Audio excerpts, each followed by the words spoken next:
안녕하세요. 상일고 1학년 학생 여러분. 오늘은 부교재 그림이 많아서 화면 녹화로 수업을 진행하도록 할게요.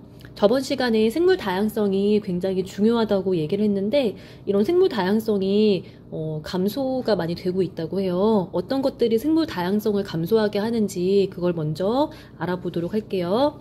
첫 번째로 우리가 사람들이 나무를 마음대로 베어내는 거, 산림 벌채라고 하죠. 벌채. 이런 걸 하게 되면은 서식지가 파괴되고요. 다음에 지금 동물들이 이렇게 여러 종의 동물들이 살고 있는데 여기 사이에 갑자기 사람들이 도로를 낸다고 한번 해볼게요. 그러면은 서식지가 갑자기 둘로 나눠지죠. 이런 걸 우리가 서식지 단편화라고 얘기합니다. 서식지 단편화.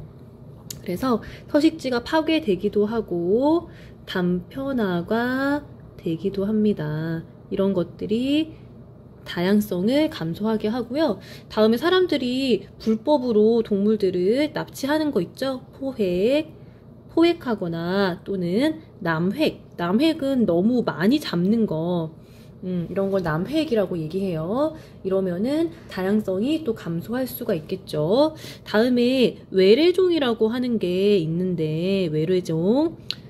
고유 토종 말고 외래종이라고 외부에서 유입이 된 거죠. 이런 것들이 새로운 환경에 적응해서 대량 번식을 하게 되면 고유종의 서식지를 차지하게 되죠. 고유종의 서식지를 차지하게 되더라. 그러면 생존을 위협하게 하고요. 먹이관계의 변화를 일으켜서 평형을 깨뜨린다. 깨뜨림이라고 한번 이렇게 써볼게요. 예를 들어서 어떤 외래종이 있냐면 물고기 중에서 블루길이라고 하는 게 있거든요. 블루길이라고 하는 게 있고 다음에 가시박이라고 하는 게 있어요. 가시박. 다음에 뉴트리아. 여러분 뉴트리아는 많이 들어보셨죠? 뉴트리아. 이런 것들이 외래종이다. 다음에 환경오염도 생물 다양성을 감소시키게 하죠. 대기오염으로 만약에 산성비가 내린다 그러면은 호수나 토양을 산성화 시키고요. 강이나 바다로 유입된 화학물질, 여러 화학물질이나 중금속 이런 것들은 수중 생물에게 피해를 많이 주게 되죠. 그러면 다양성을 보존하기 위해서 우리가 어떤 노력을 하면 좋을까요? 일단 자원과 에너지를 절약하고요. 정부 정책에 관심을 가지고 참여하도록 노력을 해야 돼요. 다음에 서식지가 단편화됐을 때 생태 통로를 설치를 할 수 있거든요. 생태 통로. 이런 걸 설치하면 로드킬을 방지할 수도 있죠. 야생동물 보호에 관한 법률을 만든다든지 생물 다양성에 대한 국제 협약을 체결한다든지 국제 협약. 다음에 멸종 위기종 복원 사업. 멸종 위기종을 복원하는 복원 사업. 그리고 생물의 유전자를 관리하는 거. 이런 것들이 다양성을 그래도 보존하는데 도움을 주죠. 그러면 다음 페이지는 문제고요. 이거 문제는 따로 실력 향상 문제 풀이는 따로 영상이 있으니까 그때 여러분 보기로 하고요. 다음 페이지 한번 보도록 합시다. 우리 부교재 52쪽 한번 볼게요. 이제 우리가 생태계와 환경에 대해서 알아볼 건데 먼저 생태계는 어떤 것들로 구성되어 있나 이거부터 알아보도록 합시다. 생태계는 생물이 다른 생물이나 환경과 밀접한 관계를 맺고 서로 영향을 주고받는 하나의 시스템이라고 생각을 하시면 돼요. 생태계를 이루는 가장 작은 단위가 뭐냐면 개체. 어떤 동물이든 식물이든 이런 생물 개체 하나, 이게 개체고요. 다음에 개체군이라고 하는 이런 개념이 있어요. 개체군. 개체군이라고 하는 건 같은 종의 무리라고 생각하시면 돼요. 색깔펜으로 써보자. 개체군이란 같은 종으로 이루어진 무리를 우리가 개체군이라고 얘기를 하죠. 다음에 이번에는 군집이라고 하는 개념이 있는데요. 군집이란 뭐냐면 같은 지역에 살고 있는 여러 개체군 무리를 군집이라고 얘기를 합니다. 여기 보면 독수리도 보이고 여우들도 보이고 뭐 사슴도 보이고 그렇죠. 여러 종이 모여 있는 거, 한 지역에 사는 여러 개체군들이 모여 있는 걸 군집이라고 얘기를 하고요. 여기다가 환경까지 다 포함을 시키면은 생태계다. 생태계가 굉장히 큰 개념이죠. 그러면 생태계 종류에 뭐가 있나 한번 알아볼게요. 먼저 열대지방의 열대우림 이런 것도 생태계가 될 수 있고요. 다음에 삼림, 숲이라고 생각하면 되죠. 삼림, 다음에 초원, 다음에 갯벌에도 의외로 굉장히 많은 생물들이 살고 있죠. 다음에 사막, 미안해요.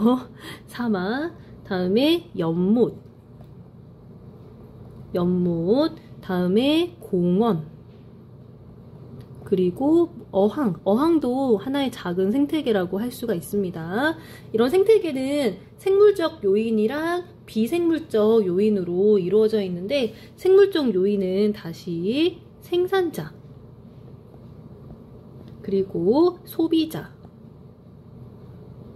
분해자, 이런 걸로 이루어져 있죠. 예를 들어서 지금 사진에 수국이 나와 있죠. 수국꽃. 네, 예쁘죠.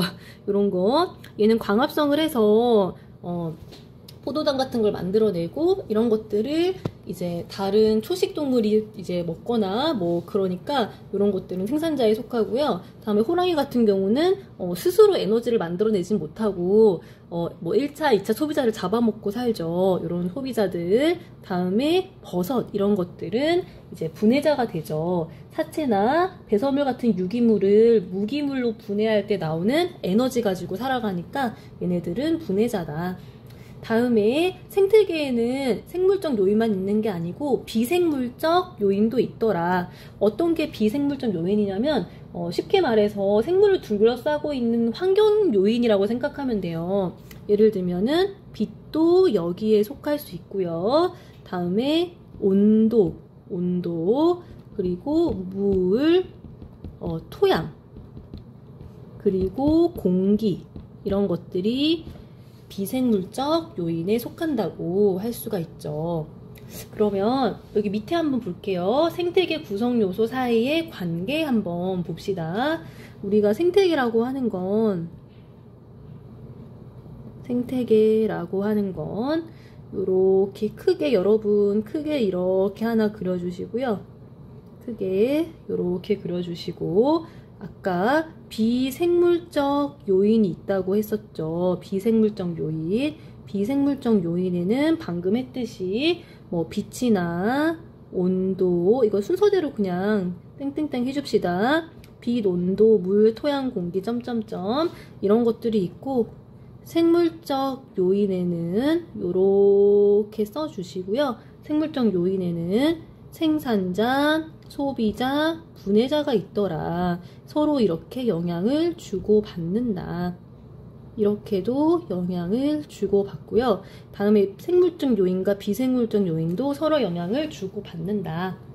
이렇게 하시면 되겠네요. 다음 페이지 한번 보도록 합시다. 그러면 생물은 환경에 영향을 많이 받는데 환경 중에서 어떤 요소가 있는지 먼저 알아보고요. 그 요소가 생물한테 어떤 영향을 미치나 이거 한번 알아보도록 할게요. 먼저 빛부터 알아보도록 합시다. 빛이라고 하는 건 굉장히 중요하죠. 빛의 색이나 빛이 얼마나 세냐, 색이나, 다음에 파장. 빛이라고 하는 건 파동의 성질을 가지기 때문에 파장이 있죠. 그리고 1조 시간, 빛을 받는 시간 있죠. 1조 시간. 이런 1조 시간은 생물의 몸의 형태나 생활 방식에 영향을 많이 주죠. 첫 번째로 빛의 세기에 대해서 한번 알아볼게요. 먼저 강한 빛이 이렇게 비치는 지역이 있고요. 강한 빛이라고 써보세요. 다음에 약한 빛. 약한 빛이 이렇게 비춰지고 있다. 그러면은 그림 보니까 소철이 나와 있고 산세베리아가 나와 있죠. 그러면 요거 두 식물이 있는데 얘네가 어떤 차이가 있냐 한번 볼게요. 먼저 강한 빛을 받는 지역 있잖아요. 강한 빛을 받는 지역. 거기 있는 식물의 잎들은 어떤 특징이 있냐면은 여기는 광합성이 굉장히 활발하기 때문에 울타리 조직이 이렇게 많이 발달돼 있어요. 울타리 조직이 아주 발달해 있다. 발달이라고 써주시고요. 오른쪽은 약한 빛을 받는 그런 잎인데 여기는 울타리 조직이 덜 발달되어 있다. 울타리 조직이 덜 발달되어 있다. 그리고 잎이 조금 얇은 그런 특징이 있습니다. 잎이 얇다. 여기는 잎이 두껍다. 이런 차이가 있죠. 그래서 빛의 세기는 잎에 영향을 주게 되고요. 다음에 파장에 따라서 어떤 영향을 받나 한번 보도록 할게요. 바다의 깊이가 이제 다 다르잖아요. 바다의 깊이가 이렇게 다르다. 이 깊이에 따라서 해조류의 서식 분포가 달라지는데 왜냐하면 깊이에 따라서 도달하는 빛의 파장도 다르고 빛의 양도 달라지죠. 예를 들어서 여러분 우리 빨간 색깔 적색광 한번 보도록 할게요. 색깔펜 여러분 준비하시고요. 적색광은 요렇게 여기까지 도달한다고 얘기를 해요. 다음에 노란 색깔 황색광 한번 볼게요. 노란 색깔 광은 이렇게 도달하고요. 다음에 청색광, 얘는 파장이 제일 짧죠. 그래서 여기 깊이까지 바닷속 수심 굉장히 깊은 곳까지 이렇게 투과가 돼요. 그래서 여기 그림을 보시면은 적색광이 도달할 수 있는 여기 적색광이 도달하는 이 지점에는 녹조류가 이제 적색광을 주로 이용하거든요. 녹조류가 많이 발달해 있고요. 다음에 황색광이 도달하는 이 지점, 여기는 갈조류가 많이 발달을 하고요. 다음에 청색광이 이제 굉장히 깊이까지 도달하니까 여기는 홍조류가 이제 홍조류 여기까지 살 수 있다는 거죠. 요거를 기억을 해 주시고요. 다음에 우리 오늘의 마지막 페이지, 마지막 페이지 한번 볼게요. 네, 여러분 이제 부교재 54쪽 한번 보도록 할게요. 이제 온도가 생명체에 어떻게 영향을 미쳤냐, 요거 한번 알아봅시다. 온도는 생명체 내에서 일어나는 물질 대사 과정에 굉장히 영향을 많이 주죠. 일단 물질 대사에는 효소가 필요하다고 했는데 효소 주성분이 단백질이기 때문에 온도 영향을 많이 받게 되는 거죠. 먼저 동물과 식물들은 온도에 적응해서 여러 가지 신체적 특징이 나타나는데요. 먼저 여우로 한번 예를 들도록 할게요. 여우가 이제 북극에 살고 있는 여우가 있는데 거기는 굉장히 추우니까 귀가 작아요. 열 손실을 막기 위해서 귀가 좀 다른 지역보다 좀 작게 됐고요. 다음에 사막여우 같은 경우는 굉장히 더운 곳에 살기 때문에 열을 방출을 많이 해줘야 돼요. 그래서 귀가 크게 발달했다. 이렇게 생각하시면 되고, 식물 같은 경우도 온도에 적응한 현상이 나타나는데 기온이 낮은 툰드라 지역, 툰드라 여러분 들어보셨나 모르겠네요. 툰드라, 토양이 거의 얼어있는 그런 지역이죠. 여기에 털송이 풀이라고 하는 게 있는데 이 친구는 잎이나 꽃에 털이 나 있어가지고 체온이 낮아지는 걸 막아준다고 해요. 다음에 물 한번 볼게요. 물이라고 하는 거는 생명체를 구성하는 성분 중에서 가장 많죠. 그리고 생명 유지에 반드시 필요하다. 동물 같은 경우 육상에 사는 동물은 몸속의 수분 증발을 막아야 되고 수분 손실을 최소화해야 되죠. 그래서 이런 방향으로 적응이 되어 있고요. 메뚜기 같은 경우 키틴질, 도마뱀은 몸의 표면이 비늘로 덮여 있죠. 식물 같은 경우는 서식하는 곳에 따라서 몸의 구조가 다르게 적응이 되어 있는데, 첫 번째로 은행나무 한번 볼게요. 은행나무는 어디 살죠? 네, 육상에 살죠. 그래서 뿌리와 줄기, 잎이 잘 발달되어 있는데, 연꽃 같은 경우는 물에 살죠. 그래서 관다발이나 뿌리 같은 것들은 많이 발달되어 있지 않고요. 통기조직이라고 하는 조직이 있어요. 그냥 참고로 알아두세요. 통기조직, 이게 많이 발달되어 있다. 세포 사이에 틈이 많다. 이렇게 생각을 하시면 되고요. 다음에 우리 세 번째로 선인장 있죠. 선인장은 건조한 지역에 살고 있죠. 선인장 같은 경우는 건조한 지역에 산다. 건조한 지역에 살더라. 그래서 물을 저장할 수 있는 그런 조직들이 많이 발달해 있다. 선생님이 화면 녹화를 하니까 글씨가 많이 예쁘지 않네요. 미안해요. 여러분, 여기까지 오늘 해보도록 하고요. 네, 다음 시간에 만나요. 수고 많으셨어요. 빠이.